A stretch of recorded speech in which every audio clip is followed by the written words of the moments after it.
राजगढ़ में ऑपरेशन हुआ पूरा 8.5 घंटे बाद बोरवेल में। चलिए सबसे पहले आपको इस वक्त बड़ी खबर बता देते हैं, उसके बाद खबर 2020 में आगे बढ़ेंगे। इस वक्त बड़ी खबर है, 8.5 घंटे बाद बोरवेल से बच्ची निकाली गई है। ये बड़ी खबर इस वक्त हम आपको बता रहे हैं। बालिका को पास के स्वास्थ्य केंद्र में ले जाया गया है, हालत खराब है थोड़ी सी। एनडीआरएफ एसडीआरएफ की टीमों ने रेस्क्यू ऑपरेशन किया। 8.5 घंटे से ज्यादा का वक्त लगा। बालिका की हालत नाजुक बनी हुई है। लगभग कल 5:30 के आसपास बच्ची गिरी थी और उसके बाद से ही जो है टीम में मौके पर मौजूद थी और रेस्क्यू ऑपरेशन चला रही थी। कड़ी मशक्कत के बाद बच्ची को बाहर निकाला गया है और पास ही के स्वास्थ्य केंद्र में ले जाया गया। हालत अभी नाजुक बनी हुई है, फिलहाल उसका इलाज जारी है। ये तस्वीरें भी आपको राजगढ़ की दिखा रहे हैं। रात भर ये रेस्क्यू ऑपरेशन चला है, जहां पर ये बच्ची बोरवेल में गिरी। लगभग कल शाम 5:30 बजे बच्ची बोरवेल में गिरी थी, जिसके बाद कड़ी मशक्कत एनडीआरएफ एसडीआरएफ की टीमों को करनी पड़ी और बच्ची को सकुशल बाहर निकाल लिया गया। हालांकि अभी उसकी हालत नाजुक बनी हुई है, इलाज उसका जारी है। मेडिकल ऑब्जर्वेशन में रखा गया है बच्ची को। राजगढ़ की हम बात कर रहे हैं, जहां पर बोरवेल में बच्ची गिरी। आए दिन ऐसे हादसे होते रहते हैं बड़ी लापरवाहियों की वजह से, और बच्चों की जान पर बनाती है। और कुछ इसी तरह का हमें राजगढ़ का मामला देखने को मिला। रेस्क्यू ऑपरेशन में हम लोगों को करीब 7 से 8 घंटे लगे हैं। और सर कितने फीट का टनल बनाया गया था, कितना गहरा गड्ढा खोदा गया? 25 फीट से ज़्यादा गहरा हमने इसमें खुदाई करी है। तो इस वजह से लगातार 2 मशीनों के माध्यम से हॉरिजॉन्टल खुदाई करने के पश्चात हमारी एसडीआरएफ एनडीआरएफ की टीमें उसके होल तक पहुंची बोरवेल के, और वहां से बच्ची को सकुशल बाहर निकाल लिया गया है। मौके पर पहुंची थी और रेस्क्यू ऑपरेशन के घंटों की मेहनत के बाद बालिका को बाहर निकाला गया। हमारे साथ एनडीआरएफ के अधिकारी मौजूद हैं। सर, किस तरीके से पूरा ऑपरेशन को किया? सबसे पहले जैसे हमें पता चला, लोगों को जैसी खबर मिली, हम लोगों की टीम अलर्ट रहती है। हमारी 24 घंटे हमारी 2 टीमें अलर्ट होती है भोपाल में, जिसमें से एक टीम जल्दी से जल्दी वहाँ से आउट हुई और रास्ते पर हम लोग कॉन्टैक्ट में रहे, यहाँ पे क्या चल रहा है, क्या कंडीशन है बच्चे की, क्या नहीं है, उस तरीके से। और सभी इनको हम सारी बातें बताते गए कि आपको ये करना है, आपको ये नहीं करना है, सारी चीज़ें हम लोग गाइड करते हुए रास्ते में आते आते यहाँ पहुँचने के बाद, जो कि आप जैसा कि आप लोगों ने देखा, एसडीआरएफ और एनडीआरएफ दोनों की टीमों ने मिलकर जो काम रेस्क्यू किया, लाइव रेस्क्यू, बहुत अच्छा रहा। पहली बार मेरे लिए बहुत पहला केस था ये, जो कि लाइव रेस्क्यू किया। अभी क्या स्टेटस लग रहा है? स्टेटस अभी लाइव है, आगे वापस बताएंगे क्लियर। कुछ परेशानी आई है? रेस्क्यू परेशानी है, रेस्क्यू हमेशा रेस्क्यू ऑपरेशन में परेशानी आती है, क्योंकि स्वाभाविक सी बात है। हमें अपने आप को बचाते हुए किसी को रेस्क्यू करना थोड़ा सा मुश्किल होता है, पर हमें करना है। तो देखिए, ये पूरी टीम है जिन्होंने घंटों की मशक्कत के बाद जो बालिका बोरवेल में गिरी थी उसको बाहर निकाला है, और इन्हीं लोगों की मेहनत थी जो रेस्क्यू ऑपरेशन इतने कम वक्त में इतनी सफलतापूर्वक किया गया। सुनील हंचोरिया, न्यूज़ 18 राजगढ़।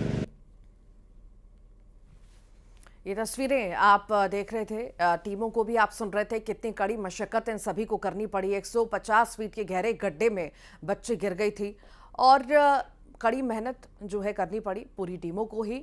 मौके पर बड़ी संख्या में टीमें मौजूद रहीं। ज़्यादा जानकारी के लिए हमारे साथ सहयोगी सुनील हंचोरिया जुड़ गए हैं।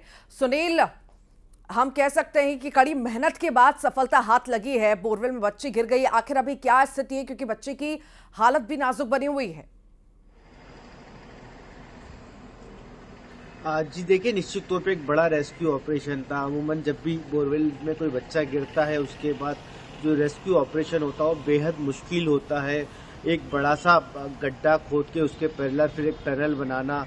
एनडीआरएफ की टीम भोपाल से पहुंची थी, एसडीआरएफ की टीम जो राजगढ़ जिले की थी, इसके अलावा कलेक्टर, एसपी, स्थानीय जनप्रतिनिधि, पुलिस का अमला, कोटवार से लेकर कलेक्टर तक तमाम अमला जो है लगातार 7 से 8 घंटे लगा रहा, और कड़ी मशक्कत के बाद आखिर जाकर जो है उस बच्ची को बोरवेल से निकाला जा सका। चूंकि इतने लंबे समय तक एक बहुत छोटी बालिका थी, 4 साल की उसकी महज उम्र है, माही नाम है उसका, बेहद कम उम्र उसकी है। ऐसे में बहुत लंबे समय तक वो बोरवेल के अंदर रही। तो मेडिकल टीम जो वहाँ पर मौके पर पहले से मौजूद थी, मुख्य चिकित्सा स्वास्थ्य अधिकारी वहाँ पर ऑलरेडी मौजूद थी, उन्होंने सबसे पहले बालिका को 108 एम्बुलेंस के जरिए नरसिंहगढ़ स्वास्थ्य केंद्र ले गए। उसके बाद हमने लगातार सीएमएचओ से संपर्क करने की कोशिश की। उन्होंने प्राथमिक तौर पे मुझे सिर्फ इतना कहा कि अभी बालिका को ऑब्जर्वेशन में रखा गया है, चूंकि उसकी हालत थोड़ी सी नाजुक बताई जा रही है। तो बालिका का लेटेस्ट हेल्थ बुलेटिन अभी तक प्रशासन की ओर से जारी नहीं किया गया है कि अभी क्या स्थिति है, लेकिन हम सभी लोग ये उम्मीद कर रहे हैं कि जिस तरीके से रेस्क्यू ऑपरेशन हुआ है उसके बाद माही सकुशल एक बार फिर अपने परिवार के बीच हंसते खिलखिलाती पहुंचे। जी जी जी, बिल्कुल उम्मीद यही करते हैं कि जल्द से जल्द उसका स्वास्थ्य ठीक हो और जल्द से जल्द अपने परिवार के पास पहुंचे। पर सवाल यहाँ पर यह भी है कि आखिर इतनी सारी लापरवाहियां होती क्यों हैं? तमाम दावे किए जाते हैं कि अब बोरवेल खुला नहीं छोड़ेंगे, खुला होगा तो कार्रवाइयां होंगी, पर शायद वो जमीनी स्तर पर होता नहीं है, सिर्फ कागजों में ही होता है। इसीलिए बार बार ऐसी तस्वीरें हमें देखने को मिलती हैं, बच्चों की जान से खिलवाड़ होता है और कई बार बच्चे गिर जाते हैं, कई बार नहीं भी निकाला जा सकता है उनको, उनकी जान भी चली जाती है। जिम्मेदारी कौन उठाएगा, सवाल यही है। जी बिल्कुल ठीक वाजिब सवाल उठाया आपने वो, लेकिन बोरवेल की जो घटनाएं हैं हम अमूमन देखते हैं मध्य प्रदेश में, बैतूल हो चाहे शाहजहाँपुर में कड़ूला करके है या फिर और अन्य जिलों में इस तरीके की घटनाएं हुई थी, छत्तीसगढ़ में घटनाएं हुई थी। तो अलग अलग जगह घटनाएं होती, लेकिन इन घटनाओं से कोई सबक लेने को तैयार नहीं है। ये दो तरफा जिम्मेदारी का मसला है। पहली जिम्मेदारी तो जो लोग खुद बोर करवाते हैं, अपने ट्यूबवेल का खनन करवाते हैं, उन्हें यदि उसके बाद जो खुला बोर होता है उसे बंद करना उन्हें सामाजिक जिम्मेदारी समझ के, क्योंकि अमूमन होता ही है कि उनके आसपास वाले या उनके परिवार के लोग, उनके बच्चे जो होते हैं वो उसमें गिरते हैं। तो पहली जवाबदारी तो उनकी बनती है और दूसरी प्रशासन की बनती है। प्रशासन हमेशा जब भी इस तरीके की घटनाएं होती है एक निर्देश जारी कर देता है कि भैया कहाँ कहाँ खुले बोर है, कहाँ इस तरीके का, तो एक पूरी औपचारिकता होती है, कुछ दिनों तक वो औपचारिकता चलती है, उसके बाद उसकी तरफ कोई ध्यान नहीं देता। जबकि राजस्व विभाग की एक बड़ा हमला है, उसके पास पटवारी है, कोटवार है, क्यों ना वो एक बार ये कहे कि अपने अपने क्षेत्र में, ग्राम पंचायत क्षेत्र में जो पंचायत सचिव वो ये तय करे कि उसके क्षेत्र में कौन कौन से बोरवेल खुले। मुझे याद आ रहा है विदिशा की अगर हम बात करें 60 फीट गड्ढे में बोरवेल में बच्चे के गिरने से मौत हो गई थी और उसके बाद ये भी कहा जा रहा था कि रासुका की कार्रवाई होगी। सरकार की तरफ से भी दावे किए गए थे और साफ तौर से कहा था रासुका के तहत कार्रवाई होगी। क्या हुआ उसका? सवाल है ना, वही सवाल है कि सरकार भी अपनी तरफ से जब घटनाएं होती है तो इस मामले में तत्परता बरतती है, प्रशासन तमाम तरीके के दिशा निर्देश जारी करता है, लेकिन वो अमल में लाए नहीं जाते। वो सिर्फ बात उस समय की तात्कालिक तौर पे होती है, कुछ दिनों तक उन पे अमल होता है, कुछ दिनों तक उन पे चर्चा होती है, उसके बाद उसकी तरफ कोई ध्यान नहीं देता। और जो आपने सवाल उठाया विदिशा में, मैं लगभग तीसरी से चौथी घटना ऐसी है जिसे मैंने खुद ने कवर किया है, बोरवेल में बच्चे गिरने की। बेहद दर्दनाक होता है जब पूरी रात इस तरीके के रेस्क्यू ऑपरेशन चलते, घंटों की मशक्कत होती है। आप सोचिए एक छोटा सा बच्चा, उसके मानसिक मनोदशा क्या रहती होगी, वो जब अंदर रहता होगा किस तरीके की परिस्थितियां रहती होगी। और फिर ऐसे में जब वो पूरा रेस्क्यू ऑपरेशन जिसमें कई बार 8 से 10 घंटे, 20 घंटे, कई बार तो 24 घंटे तक बीत जाते हैं, फिर ऐसे में फिर ये उसके जीवन के ऊपर संकट खड़ा होता है। और यही कारण है कि जब भी इस तरीके की घटनाएं होती है तो बहुत कम बार होता है कि बच्चे जो है वो दोबारा जीवन पाते हैं। और यही इस पूरे पहलू का सबसे दुखद अंत है और यही सबसे ज्यादा परेशान करने वाला है कि जब इस तरीके की घटनाएं होती हैं, लगातार मासूम बैतूल की अगर हम बात करें, जब बैतूल में घटना घटी थी, बच्चा गिरा था, तब कलेक्टर ने साफ तौर से आदेश दिए थे कि सभी बोरवेल को चिन्हित किया जाएगा और टीमों को भेजा जाएगा, ग्रामीण इलाकों में चिन्हित किया जाएगा आखिर कहां कहां पर ऐसी स्थिति बनी हुई है, कहां कहां लापरवाहियां बरती जा रही हैं। पर उस मामले में भी कुछ नहीं हुआ। जिस समय हादसा होता है उस समय आदेश दे दिए जाते हैं, बड़ी बड़ी बातें की जाती हैं कि ये कार्रवाई होगी, रासुका लगेगा, चिन्हित किया जाएगा, अब कोई बोरवेल खुला नहीं छोड़ने देंगे हम। आखिर क्यों? सिर्फ बोलने के लिए क्यों किया जाता है? बिल्कुल ठीक कह रहे हैं आप, क्योंकि मैंने आपको बताया कि प्रशासन के पास एक अमला मौजूद है ऑलरेडी। अक्सर अमूमन इस तरीके की घटनाएं आपने देखा होगा कि ग्रामीण क्षेत्रों में ही ट्यूबवेल बोर में बच्चों के गिरने की अमूमन घटनाएं होती है, अधिकांश घटनाएं होती है। और सबसे खास बात कि वहाँ पर पंचायत सचिव होता है, वहाँ पर रोजगार सहायक होता है, वहाँ पर कोटवार होता है, पटवारी होता है हल्के में। तो क्यों न एक एक सामूहिक जिम्मेदारी बना दी जाए, कम से कम एक फॉर्मेट बना दी जाए कि भाई आपके क्षेत्र में अगर कोई बोर खुला होगा तो फिर इस किसी शासकीय कर्मचारी की जवाबदारी होगी। जब तक जवाबदारी तय नहीं की जाएगी तब तक इस तरीके से सिर्फ दिशा निर्देश जारी करना और उनकी कागजों में खाना पूर्ति करना, ये कहीं ना कहीं चिंता का विषय है और फिर इस तरीके की घटनाएं सामने आती रहेगी। बेहद और दुखद है कि लापरवाही, दर्शकों देखिए तक इस लापरवाही एक तरफ से नहीं है, दोनों तरफ से। एक तरफ से कहा जाता है कि कार्रवाई होगी, हम ध्यान दे रहे हैं। ग्रामीण इलाकों में वही देखो कि लोगों को समझाइश भी दी जाती है पर वो शायद समझने को तैयार नहीं रहते हैं, बोरवेल खुदवा देते हैं और उसके बाद वही खुला का खुला छोड़ देते हैं, उन्हें अपने बच्चों की परवाह नहीं रहती है। तो आखिर जागरूकता के लिए भी तो कुछ ना कुछ करना होगा ना। आप बिल्कुल करना होगा। अक्सर जब इस तरीके से बोरवेल में बच्चा गिरता है उसके बाद प्रशासन जो संबंधित खेत होता है उसके मालिक के खिलाफ मुकदमा कायम कर देता है। मेरा ये मानना है कि उन्हें ये सोचना चाहिए कि जब बोरवेल आपने करवाया है, अगर वो पानी दे रहा है या नहीं दे रहा, आप उसे कम से कम खुला मत रखिए। सामान्य तौर पे बहुत सामान्य सी प्रक्रिया के साथ उसे ढका जा सकता है, फिर उसमें इतनी लापरवाही क्यों?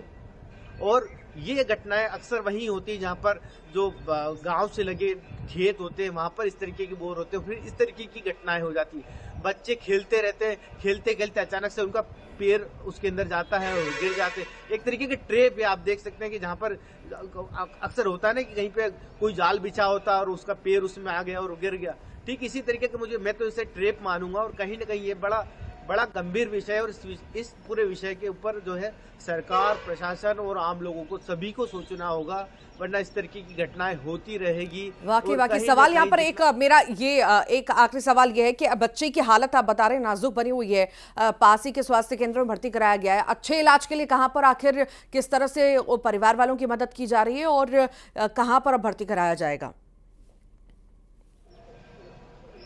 जी देखिए, मैं दर्शकों के अपडेट के लिए बता दूं कि नरसिंहगढ़ स्वास्थ्य केंद्र ले जाना बताया गया था प्रारंभिक तौर पे, लेकिन बीच में ये बात भी आई थी कि बच्ची को जो है भोपाल हॉस्पिटल में रेफर किया जा सकता है।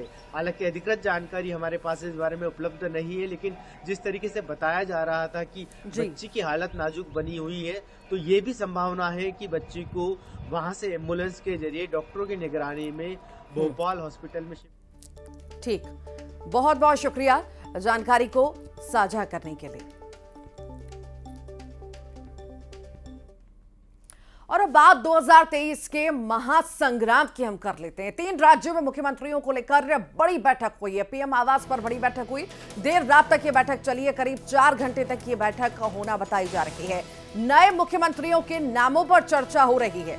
बैठक में गृह मंत्री अमित शाह और भाजपा अध्यक्ष जेपी नड्डा मौजूद रहे। तो लगातार संशय की स्थिति बनी हुई है और चर्चाओं का दौर लगातार जारी है बीजेपी में और नए मुख्यमंत्री के नामों पर चर्चा हो रही है। दिग्गज ये बैठकें कर रहे हैं, गृह मंत्री अमित शाह, जेपी नड्डा बैठक कर रहे हैं और भी दिग्गजों के साथ उनकी बैठक हो रही है, नामों पर चर्चा चल रही है। हालांकि देखने वाली बात होगी कि किसके नाम पर मुहर लगती है।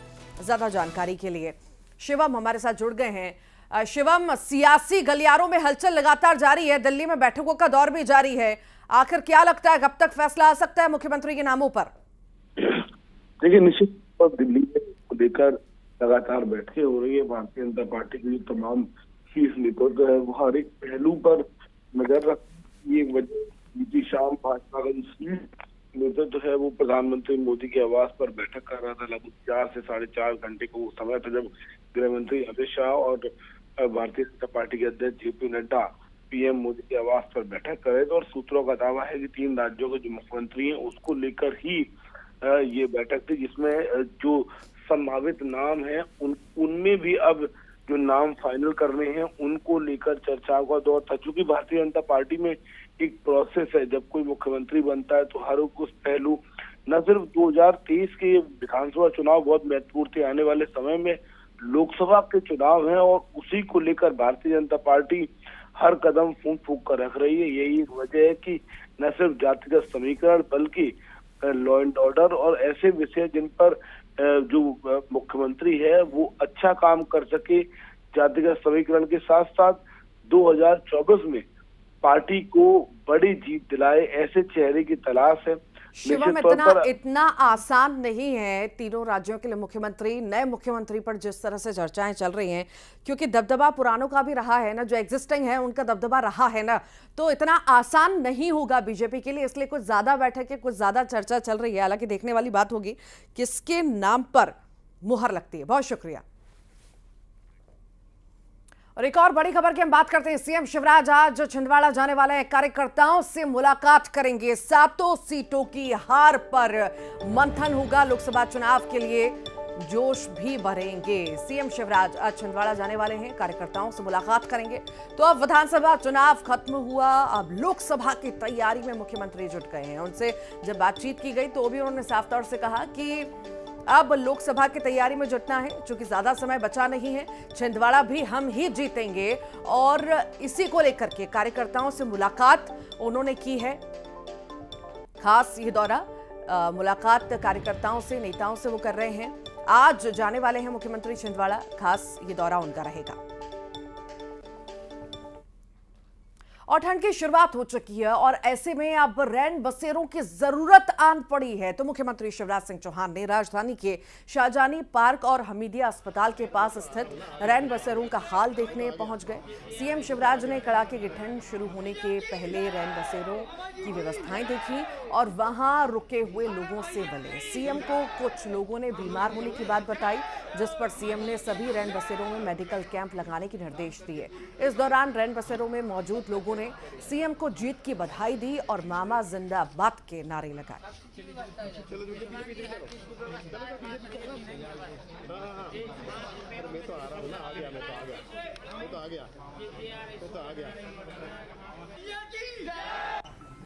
सर्दी के दिन आ रहे हैं और हमारे कई भाई बहन रैन बसेरों में रहते हैं। हमने निर्देश दिए हैं कि सर्दी से बचने के सभी आवश्यक उपाय किए जाएं। आगे शीत लहर की भी संभावनाएं हैं, सर्दी बढ़ गई है। यहां आके मैंने व्यवस्था देखी है। कुछ लोगों ने अलग अलग तरह की बीमारी बताई है, तो उनका कल चेकअप यहां होगा। सभी रैन बसेरों में मध्य प्रदेश में रात को चेकअप करेंगे, ताकि दिन में लोग काम करने जाते हैं, रात में वापस आते हैं, तो उनका प्रॉपर चेकअप हो सके। बाकी व्यवस्थाएं ठीक ठाक रहे, ये मैं देखने आया हूं। जहां कोई कमी होगी उसको भी पूरा करेंगे। और सभी शहरों में जहां रैन बसेरे हैं, जनता रहती है, और सड़कों पे भी जहां आवश्यक है वहां अलाव का, आग का और ठंड से बचने का पूरा इंतजाम किया जाए। बुरहानपुर सीट से विधानसभा चुनाव हारने के बाद आभार सभा के मंच पर कांग्रेस प्रत्याशी ठाकुर सुरेंद्र सिंह शेरा फूट फूट कर रोते नजर आए। मंच पर एक तरफ शेरा की बेटी लयश्री भाषण दे रही थी, तो वहीं दूसरी तरफ मंच पर नीचे बैठकर शेरा भावुक होकर रोते नजर आए। दरअसल शेरा चुनाव हार गए। उन्हें उम्मीद थी कि वो चुनाव जीतकर दोबारा विधायक बनकर बुरहानपुर सीट पर अपना कब्जा जमाएंगे, लेकिन ऐसा नहीं हुआ और वो भाजपा की अर्चना चिटनिस के हाथों हार गए। शेरा ने साल 2018 में अर्चना चिटनिस को करारी शिकस्त दी थी, लेकिन साल 2023 के चुनाव में सिंहासन जाने के बाद शेरा काफी आहत हो गए।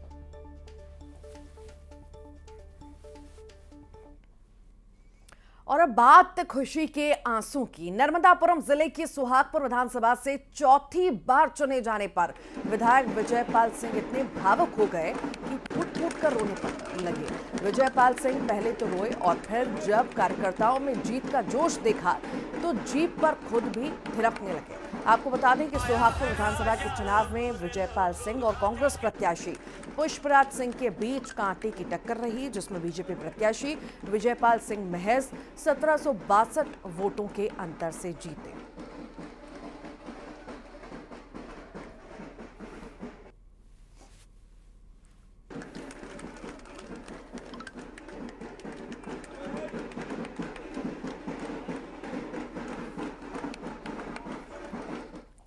और आइए अब देखेंगे खबरों का 2020।